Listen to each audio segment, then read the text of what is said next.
Hi friends, this is Geo and Copilot, and welcome to our channel.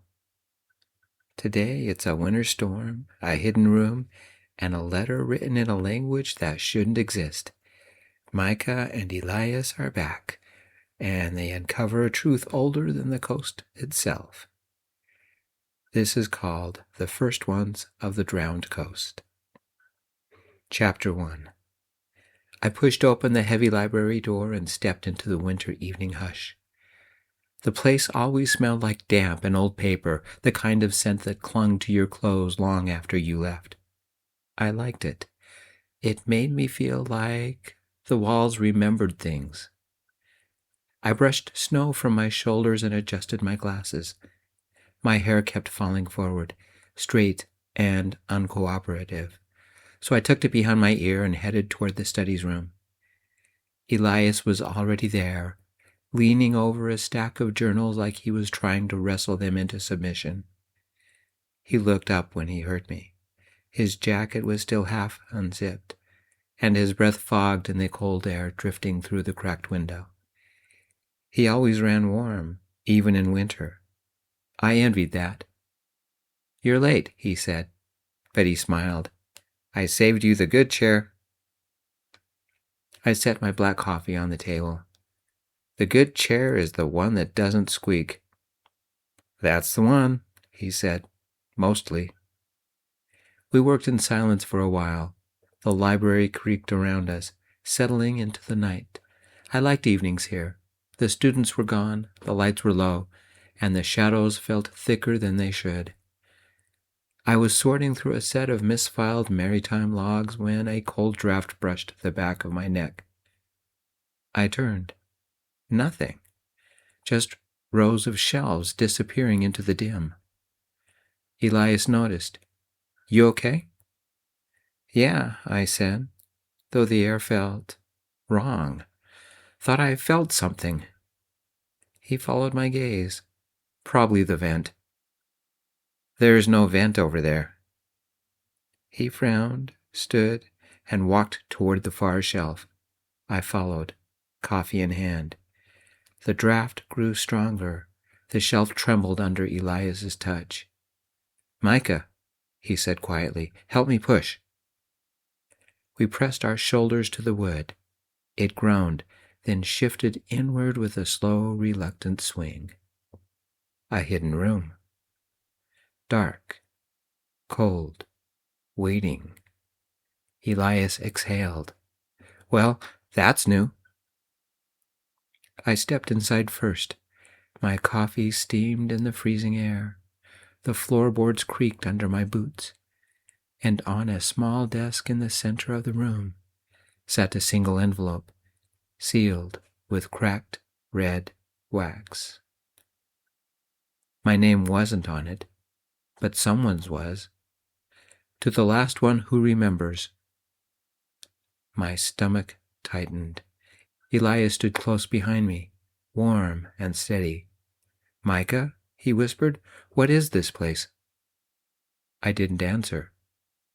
I just reached for the letter. Chapter 2. I stood in the hidden room with the envelope in my hand, the cold sinking through my jacket like the place wanted to keep me. Elias hovered close enough that I could feel his warmth at my back. He always ran warm. I always noticed. The wax cracked when I opened the letter. The paper inside was stiff and yellowed. The ink faded, but still sharp enough to read. Elias leaned in. "What does it say?" I cleared my throat. "It says, 'To the last one who remembers,' and then—" I stopped. The next line wasn't English. It wasn't any language I recognized. The letters curved in ways that made my eyes ache. I folded the page before Elias could see more. He frowned. "Micah?" "It's nothing," I said. "Just old handwriting." He didn't believe me. He never did when I lied, but he let it go. At least for now. We stepped back into the main library. The warmth hit us like a soft wave, and I took a long drink of my coffee. It steadied me. Elias brushed dust from his sleeves and looked at me with that mix of curiosity and concern he always carried. "You know," he said, "every time we find something weird, you act like it's your job to shield me from it." "It's not a job," I said. "It's instinct." He laughed softly. "You're allowed to let me in, you know, even when it's strange, especially when it's strange." I looked at him, really looked. His hair was mussed from pushing the shelf, his cheeks flushed from the cold, and his eyes were bright with that stubborn spark that always pulled me in. "You don't have to do everything alone," he said. "Not with me." The words landed heavier than he meant them to. Maybe heavier than he realized. I felt something shift inside me, quiet but certain. "Elias," I said, "some things aren't safe." He stepped closer. Then we faced them together. The library lights flickered. A cold draft curled around my ankles. The hidden room door creaked behind us, even though we'd left it open. Elias didn't flinch. I did. He touched my arm, steady and warm. "Whatever this is, we'll figure it out." And there it was, spoken like he'd rehearsed it. Together, even when it's strange, especially then. I nodded, though the letter in my pocket felt heavier than paper should. Chapter 3. The hidden room stayed open behind us like a mouth waiting to swallow the next person foolish enough to step inside. I kept glancing back at it while Elias gathered the journals we'd abandoned. The letter felt heavy in my pocket, like it wanted to be read again. Elias nudged me with his elbow. "You're doing that thing." "What thing?" "The thing where you stare at something like it owes you money." I snorted. "It's a weird room." "It's a weird library," he said. "That's why we like it." He wasn't wrong. Arkham University's library was older than most of the campus, older than most of the town. The walls were thick stone, the floors uneven, and the heating system made noises like it was arguing with itself. But it was ours, and it was usually predictable. Tonight it wasn't. I took another sip of my coffee. It had gone lukewarm, but the bitterness grounded me. Elias watched me over the rim of his own cup, his eyes bright in the dim light. "You going to tell me what was in that letter?" he asked. "Eventually." He raised an eyebrow. "Eventually is doing a lot of work here." I didn't answer. I didn't know how to explain the way the ink twisted when I looked at it too long, or how the letters felt like they were shifting under my eyes. I didn't want him anywhere near that. We walked the length of the study room, checking the shelves for any sign of how the hidden door worked. Elias ran his fingers along the wood, humming under his breath. I watched the way his shoulders moved under his jacket, the way his breath fogged in the cold air. "You ever notice," he said, "that every time something strange happens, it's when we're together?" I blinked. "Is that a complaint?" "No," he said, smiling. "It's an observation." I felt my face warm. I blamed the coffee. We reached the far wall. The draft was gone now, the air still and heavy. Elias crouched to inspect the floorboards. I stayed standing, scanning the shadows. "Micah," he said, "look at this." I knelt beside him. A faint mark was carved into the wood, almost invisible unless you knew where to look. A circle, a line, another circle. I knew that pattern. I had seen it in the grimoire. Elias looked up at me. "You recognize it?" I swallowed. "Yeah." "From where?" I hesitated. Then, "We need to check something in special collections." He stood. Tonight? Tonight. He grinned. Good. I like when you get dramatic. I rolled my eyes, but the truth was simple. I needed him with me, especially for this. Chapter 4. The special collections room was colder than the rest of the library, like the heating never quite reached it. My breath fogged as I unlocked the gate. Elias stood close behind me, so close I could feel the warmth from his chest against my shoulder blades. I didn't move away. You sure we're allowed in here this late? He asked. We're not, I said, but we need to check something. He laughed under his breath. You and your dramatic instincts. I pushed the gate open. The old lights flickered on, humming softly. The shelves stretched out in long, narrow aisles, each filled with books that smelled like dust and forgotten storms. I walked straight to the locked case where the grimoire sat. Elias followed, his steps quiet on the stone floor. When I reached for the key, his hand brushed mine. Just a light touch, barely anything. But it stopped me. You're shaking, he said. It's cold. It's not that cold. I didn't answer. He didn't pull his hand away.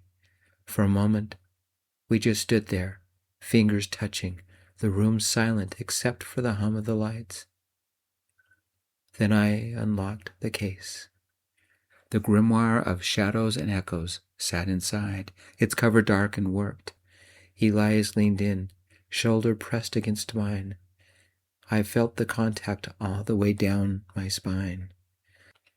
Okay, he said quietly. Show me what you saw. The Grimoire of Shadows and Echoes was written by the mad prophet Lysander Montague in 1673, I said, lifting the book from its special case. Only 10 copies are known to exist. 6 have been verified and are in private collections. 2 were damaged. And one of them is in the Arkham Library? Elias asked. One of the damaged ones, I said. It was found in the ruins of an old church bombed during World War II and eventually found its way here. You make it sound alive. I nodded and continued. The pages are vellum, not paper. They've never identified the cover material, but the leading theory is some kind of viper that's now extinct. It's bound in snakeskin? 3.5 centuries old, and the ink hasn't faded. Legend says they tested a sample once and found proteins. Animal proteins. Montague used blood to write it? It's handwritten? I nodded. An alchemical mixture using blood, but not human blood. Then what? They haven't identified that either. I opened the book to the page I remembered. The pages were warm and felt like skin, dry ancient skin, the skin of a man who'd been sitting in the sun, instead of a dusty book vault. The ink shimmered faintly in the dim light. Elias steadied the edge of the book with his hand, and our fingers overlapped again. He didn't move them. I carefully turned a page, stiff and brittle with age. The script seemed alive, almost as if the letters were moving, like those in the letter we found earlier. Laying the book flat, I displayed the same image we had seen on the stone in the library. A short stanza was underneath, written in Montague's sharp, uneven script. Where beacons' bones lie bared to moonlit tide, the drowned shall rise to claim the echo's depth. Elias exhaled. Micah? This is about the lighthouse. I know. And the ruins. I know. He looked at me, eyes wide, breath unsteady. Then we have to go. I swallowed. Tonight? He nodded. Together. His hand slid fully into mine, warm and certain, and that was the moment everything changed. Chapter 5. We left special collections with the grimoire of shadows and echoes locked away again, but the words stayed with me. The hallway lights buzzed overhead, flickering just enough to make the shadows feel restless. Elias walked beside me, close enough that our arms brushed every few steps. "You're quiet," he said. "I'm thinking." "That's new." I shot him a look. He grinned, but it didn't reach his eyes. He was worried. I could tell by the way he kept glancing at my hands, like he expected them to shake again. We reached the main reading room. The windows rattled softly in the winter wind. I set my coffee on the table and rubbed my palms together, trying to warm them. Elias stepped closer, his voice low. "You want to tell me what's really going on?" "No." "Micah." I sighed. The stanza. It's not just about the lighthouse. It's about something older. Something under the ruins. He didn't step back. If anything, he moved closer, his shoulder brushing mine. "Then we need to see it." "That's the part I'm debating." He folded his arms. "Why?" "Because it's dangerous. So was the lighthouse." "That's exactly my point." He softened. "You're not protecting me by shutting me out." I looked at him, really looked, his breath fogged in the cold air, his hair falling into his eyes, his jaws set in that stubborn way that always made my chest tighten. "I don't want you hurt," I said quietly. He reached out and touched my sleeve. Just a light grip, but it held me in place. "Then don't go alone." The room felt too still, too expectant. I swallowed hard.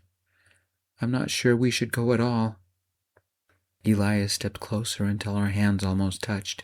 "Micah, you already know you're going." I closed my eyes for a moment. He was right. I hated that he was right. When I opened them, he was watching me with that steady, warm focus that always unraveled me. "Fine," I said. "We go, but we're careful." He smiled, relieved. "Careful is my specialty." "That's a lie." "Yeah," he admitted, "but you like me anyway." I did, more than I should. The lights flickered again. A cold draft curled around our ankles. Elias's fingers brushed mine, slow and deliberate. "Tomorrow," he said. Chapter 6. We left the library just after closing. The snow had thickened into a steady curtain, soft flakes drifting under the streetlights. My breath fogged as we crossed the parking lot. Elias unlocked his old Subaru and pushed snow from the windshield with his sleeve. "You warm enough?" he asked. "Not really." "Good thing I run hot." He grinned as we climbed in. The heater groaned to life, blowing air that was only slightly warmer than the night outside. I cupped my hands around my coffee, letting the heat soak into my fingers. Elias pulled onto Route 128, the tires crunching over fresh snow. The road was quiet, just the hum of the engine and the faint rattle of something in the back seat. Streetlights blurred past in long streaks of yellow. "You sure about this?" he asked. "No." "Me neither." He said it lightly, but his grip on the wheel tightened. I watched the way his knuckles flexed, the way his breath fogged the air between us. The car smelled like old upholstery and the cinnamon gum he always chewed when he was nervous. We passed the sign for Kingsport. The snow thickened. The sky felt low, heavy, like it was pressing down on the coast ahead. Elias glanced at me. "You're doing that thing again." "What thing?" "The thing where you stare out the window like you're waiting for something to jump out." "I'm just thinking." "About the grimoire?" "About the ruins." He nodded. "You don't have to carry all of it alone." "I know." He reached over and rested his hand on my knee. Just for a second, just long enough to steady me. The warmth of his palm lingered even after he pulled away. The road curved along the shoreline. The ocean appeared beside us, dark and restless under the winter sky. Waves crashed against the rocks. loud even through the closed windows. Elias slowed the car. "We're close." I swallowed. "Yeah. You ready?" "No." He smiled softly. "Good. Means you're thinking clearly." The heater clicked off. The cold crept in again. Elias reached over and brushed snow from my shoulder, his fingers lingering just a moment too long. "Whatever we find," he said, "we face it together." The lights of Kingsport flickered ahead, dim and scattered along the coast. We drove toward them. Chapter 7. Kingsport looked half asleep when we pulled into town. The streetlights flickered in the wind, and the snow piled in soft drifts along the sidewalks. The ocean roared somewhere beyond the dark houses, steady and loud. Elias parked near the overlook. The heater clicked off, and the cold rushed in again. I tightened my coat and stepped out, boots crunching on the frozen ground. The air smelled like salt and iron. Elias joined me at the railing. "You okay?" "Not really." "Good," he said. "Means you're paying attention." I huffed out a breath. He smiled, and the tension in my chest eased just a little. We walked down the narrow path toward the shoreline. The snow thinned as we got closer to the water, replaced by wet sand and scattered rocks. The tide was low, lower than it should have been. The ruins stretched out ahead of us, dark stone shapes jutting from the sand like broken teeth. Elias let out a low whistle. "That's older than anything on the maps." "Yeah. You think Montague saw this?" "I think he wrote about it." He glanced at me. "And you brought the letter?" I tapped my jacket pocket. "Yeah." He nodded, then hesitated. The wind pushed his hair across his forehead. He brushed it back and looked at me with that steady, warm focus that always made my stomach tighten. "Micah," he said quietly, "before we go down there, can I do something?" I blinked. "What?" He stepped closer and wrapped his arms around me. A full, warm hug. His jacket was cold, but he was warm underneath, solid and steady. I froze for half a second, then let myself sink into it. The kiss only lasted a second, but it was warm. We pulled apart. "For luck," he murmured. My breath caught. "Yeah, okay." We stood like that for a moment, the ocean roaring behind us, the ruins waiting below. When he pulled back, his hand stayed on my arms a beat longer than necessary. His eyes looked into mine. Seconds longer than they should. "You ready?" he asked. "No." "Good," he said softly. "Neither am I." We started down the path toward the ruins, our shoulders brushing with every step. The stones loomed larger as we approached, slick with seawater and shadow. And it was waiting for us in the dark. Chapter 8. The tide had pulled back farther than I'd ever seen. The ruins stretched across the wet sand like the bones of something that shouldn't have been left out in the open. The wind cut through my coat, sharp and cold, carrying the smell of salt and old stone. Elias walked beside me, flashlight in hand. The beam shook slightly. He'd deny it if I pointed it out. "You okay?" I asked. "Yeah," he said. "Just cold." He wasn't cold. He was nervous. I could tell by the way he kept glancing at the water, like he expected something to rise out of it. We stepped between the first two stone pillars. They were slick with salt water, covered in barnacles and long streaks of dark algae. The flashlight beam caught the edges of carved lines, circles, slashes, repeating shapes that matched the mark we found on the library floor. Elias crouched to look closer. "These are old." "How old?" "Older than the lighthouse, maybe older than the town." A wave crashed somewhere behind us, loud enough to make me flinch. Elias stood and touched my arm, steadying me, his hand lingering a moment longer than necessary. "Sorry," he said softly. "Don't be. We moved deeper into the ruins. The sand grew colder under my boots, the air heavier. The stones formed a rough outline of a building, maybe a cellar, maybe something else. The walls were low, broken, but the shape was clear enough to follow. Elias swept the flashlight across the ground. "Look at this." I knelt beside him. A set of footprints crossed the sand, bare, long-toed, and deep enough to show weight. They led from the water straight into the ruins. My stomach tightened. "Those aren't human." "No," he said quietly. "They're not." The wind shifted. A cold draft curled around my ankles, colder than the winter air. Elias stepped closer, shoulder brushing mine. "Micah," he whispered, "do you hear that?" I held my breath. At first, nothing. Then faint, distant, something like a wet, dragging sound, slow, rhythmic, coming from deeper inside the ruins. Elias's hand found mine. He didn't pretend it was accidental. "We can turn back," I said. "We won't," he answered. We followed the footprints. The dragging sound grew louder, then stopped. The silence that followed felt wrong, like the ruins were holding their breath. We reached the far wall. A narrow gap opened between two collapsed stones, just wide enough for a person to slip through. The footprints led straight into the darkness beyond. Elias lifted the flashlight.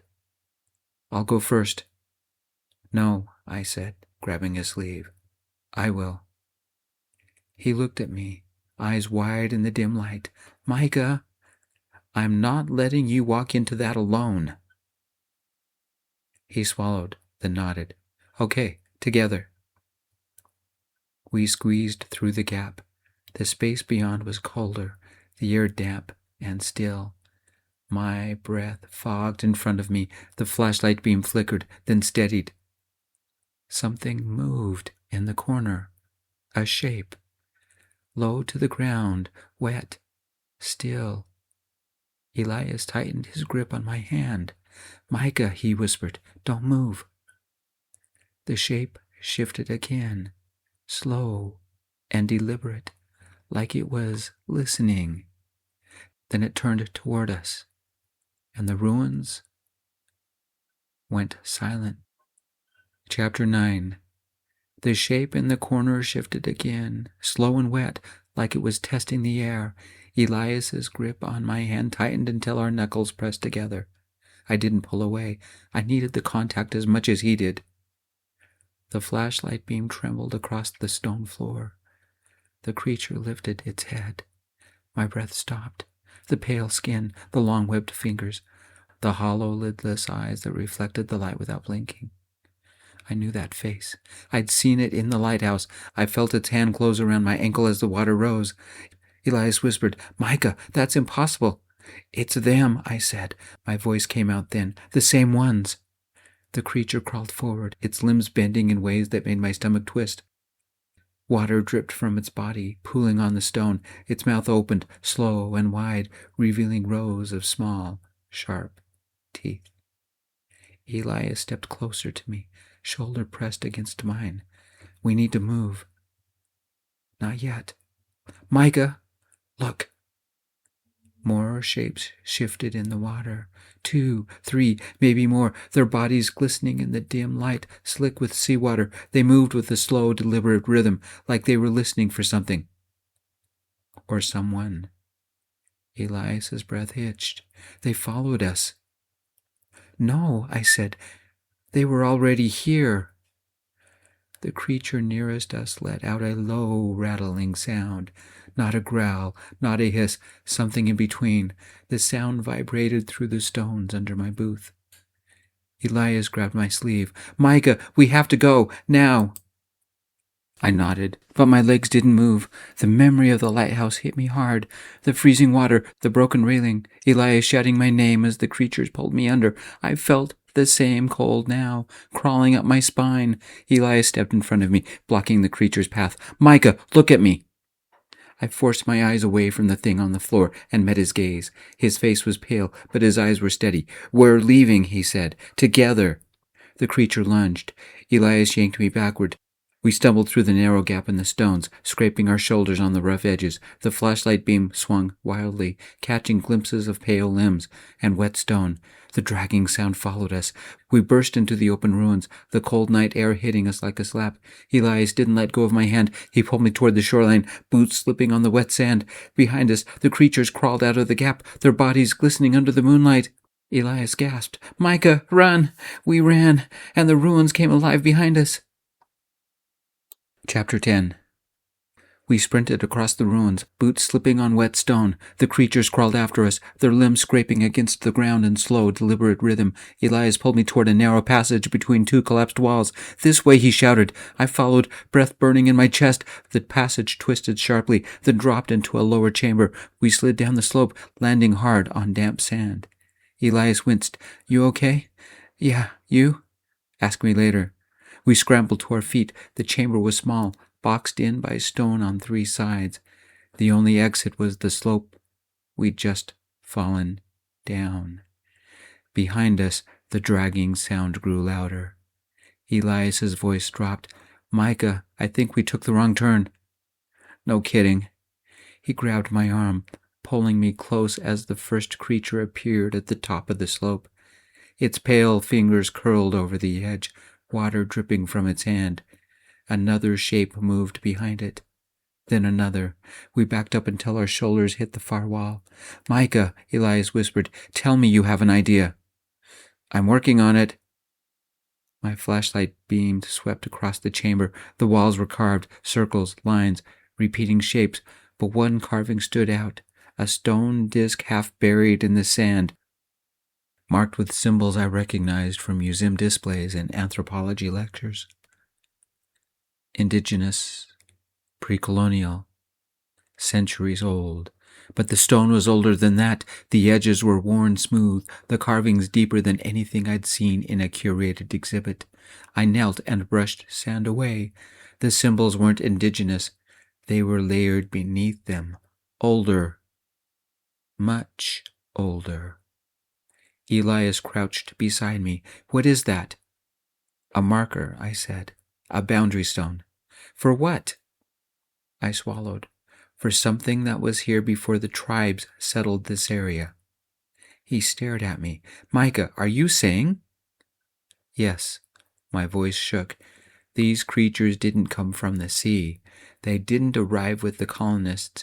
They didn't even arrive with the first people on this land." The dragging sound grew louder. The first creature slid halfway down the slope, its limbs bending unnaturally as it crawled towards us. "They were already here," I said, "long before anyone else." Elias grabbed my hand. "Micah!" The creature lunged. We pressed back against the wall, nowhere left to run, the chamber filled with the sound of wet limbs and scraping stone. Elias's fingers tightened around mine, warm and desperate. "Stay with me," he whispered. "I'm not going anywhere." The creatures closed in, blocking the only exit. We were trapped. Chapter 11. The creatures blocked the only exit. Their bodies glistened in the dim light, water dripping from their limbs in slow, steady taps. The sound echoed through the chamber, too loud in the tight space. Elias pressed his back against the wall beside me, breath sharp and fast. His shoulder touched mine. I didn't move away. I couldn't. "Micah," he whispered, "we're trapped." "I know." The nearest creature crawled closer, its long fingers dragging across the sand. Its eyes didn't blink. They never blinked. They just stared, empty and fixed, like they were waiting for something. Elias grabbed my hand, not the careful, steady touch he used when he wanted to reassure me. This was desperate, tight. His palm was warm, but his fingers trembled. "Hey," he said, voice shaking, "look at me." I tore my gaze from the creature and met his eyes. They were wide, scared, but steady in a way that made my chest ache. "We're not dying here," he said. "You don't know that." "I do." His grip tightened. "Because I'm not letting you go." The creature lunged a few inches closer. Elias flinched, pulling me against him. Our foreheads almost touched. His breath hit my cheek, warm in the freezing air. "Micah," he whispered, "if something happens—" "Don't! I need to say it." The creatures hissed, low and wet. The sound crawled up my spine. Elias leaned in, voice barely audible. "I love you." My breath caught. The world narrowed to the space between us, the cold stone at my back, the warmth of his hand in mine. "I love you," he said again, firmer this time, like he needed me to hear it before the darkness swallowed us. I squeezed his hand. "I love you too." The words felt like stepping off a cliff, terrifying, true. The nearest creature reared up, its limbs unfolding in a slow, unnatural stretch. Elias pulled me closer, his arm wrapping around my waist like he could shield me from what was coming. "Micah," he whispered, "I'm sorry." "For what?" "For bringing us here." "You didn't," I said. "I did." The creature lunged. Elias shoved me sideways, pressing me behind him. The chamber shook as the creature's limbs slammed into the stone floor. Sand scattered across our boots. Elias braced himself, breath ragged. "This is it." For a moment, I believed him. For a moment, everything felt lost. And then, from somewhere deep beneath the ruins, a low, resonant sound vibrated through the stone. Not the creatures, something older, something waking. The creatures froze. Elias's fingers tightened around mine. "Micah," he whispered. "What was that?" Chapter 12. The chamber shook again, but this time it wasn't from the creatures. It came from below. A low, rhythmic pulse throbbed through the stone floor, steady and slow, like a heartbeat buried deep under the ruins. I felt it through my boots first, just a faint vibration, then stronger still, until the sand trembled around. Elias's eyes widened. "Micah, what is that?" "I don't know." The creatures froze, their limbs stiffening, their heads tilted toward the floor, listening.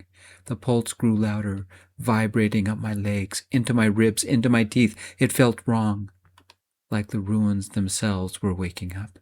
Elias stepped closer, shoulder pressed against mine. "We need to move." "We can't." The nearest creature crawled forward again, slow and deliberate. Its eyes reflected the dim light, empty and fixed. Elias shifted in front of me, blocking its path. The pulse deepened, the floor shook, sand slid across the stone in thin streams. I dropped to my knees beside the boundary stone. The carvings glowed faintly in the flashlight beam, the symbols sharp and ancient. I brushed more sand away, my fingers shaking. "Micah," Elias said, "what are you doing?" "This stone, it's a seal." "For what?" "I don't know," I said, "but it's holding something back." The pulse hit again, harder. The chamber rattled. A crack split across the far wall, dust falling in thin trails. The creature lunged. Elias didn't hesitate. He threw himself at it, tackling it sideways. They hit the ground hard, water splashing across the sand. The creature hissed, limbs flailing. Elias grunted, trying to pin it down. "Micah," he shouted, "do something." I grabbed the boundary stone with both hands. It was heavier than it looked, cold and rough under my palms. The pulse vibrated through it, stronger than through the floor. The stone wasn't just marking a boundary. It was reacting. The creature twisted under Elias, its limbs snapping toward him. He held it back with everything he had, teeth clenched, breath ragged. "Micah," he yelled again. The pulse hit once more. Deep, resonant, shaking the chamber so hard I nearly lost my grip. I tightened my hold on the stone, and the ruins answered. Chapter 13. The pulse from beneath the ruins hit again, harder than before. The chamber shook, dust falling in thin streams from the cracked ceiling. Elias grunted as the creature thrashed under him, its limbs snapping toward his throat. "Micah," he shouted, "whatever you're doing, do it faster." I tightened my grip on the boundary stone. The pulse vibrated through it, Stronger than through the floor, the carvings glowed faintly under my fingers, reacting to the sound below. The creatures froze again, their heads tilting toward the stone in my hands.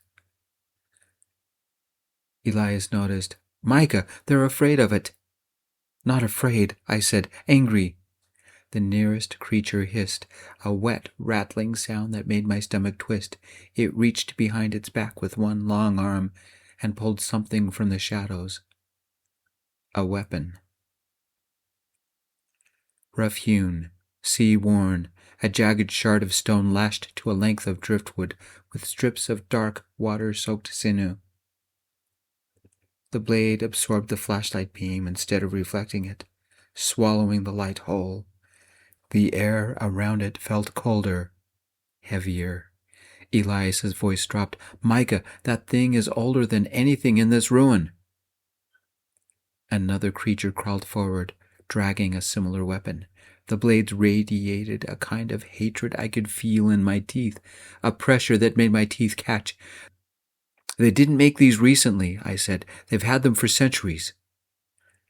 Elias shoved the creature off him and scrambled to his feet, chest heaving. "Micah, we need to move. We can't outrun them," I said.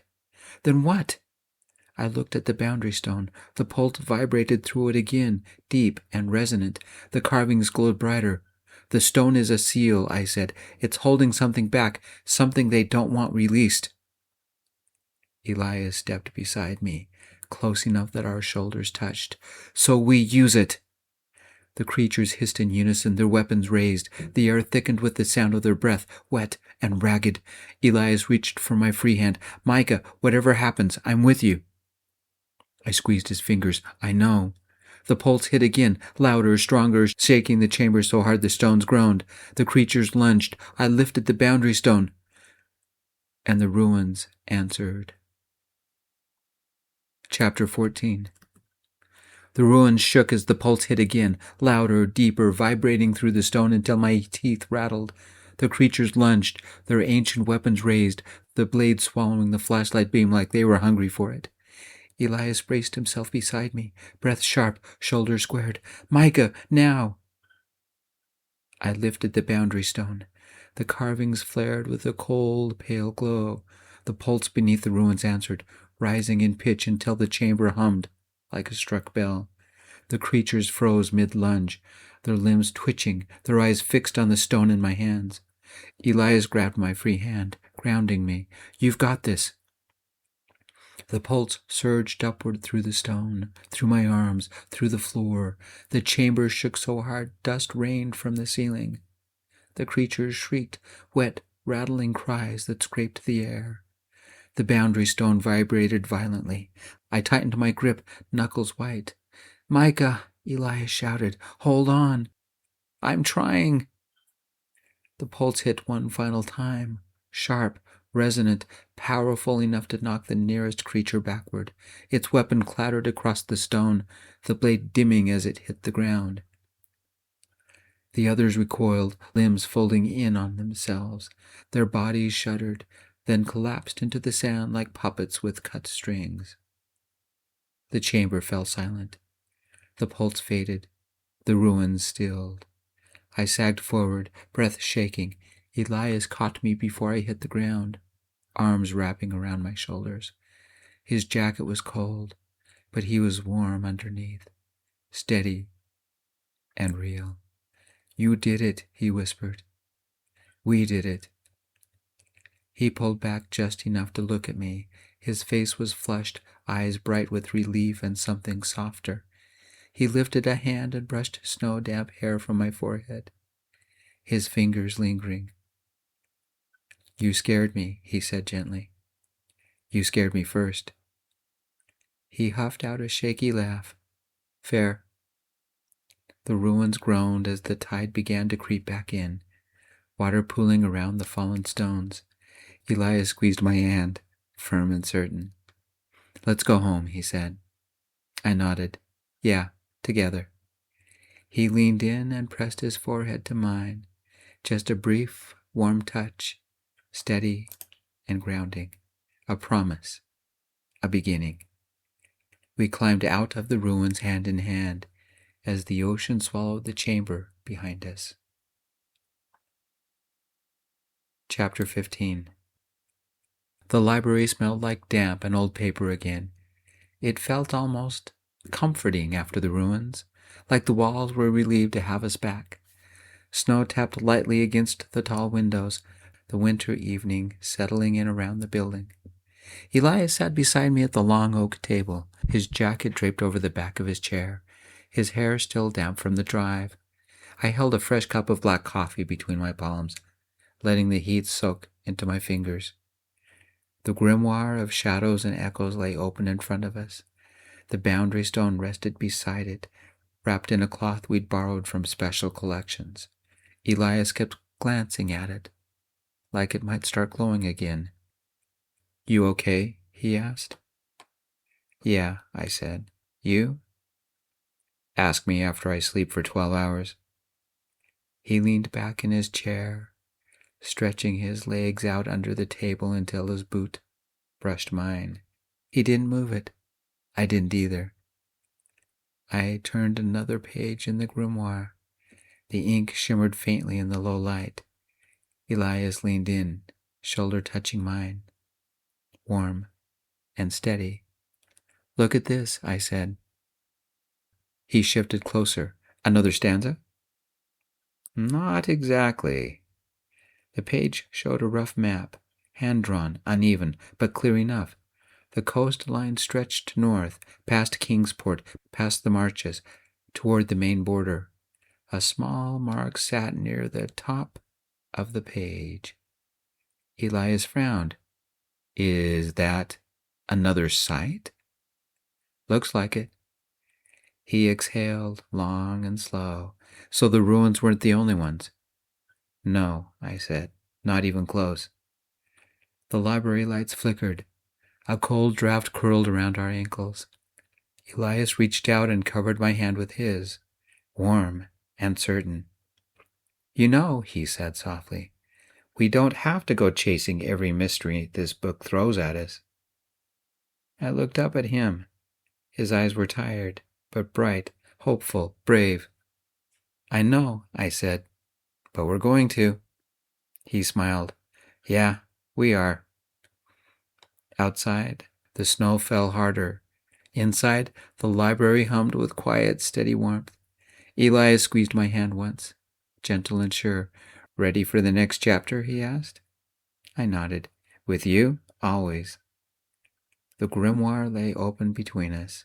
The map waited, and somewhere up the coast, another set of ruins waited too. Thank you, friends, for joining us. I'm Geo, and I'm glad you're here. I've been enjoying writing the adventures of Elias and Micah. Micah and Elias will be back. Whatever they face next, they'll face it together. See you next time. I love you all. Peace, my friends.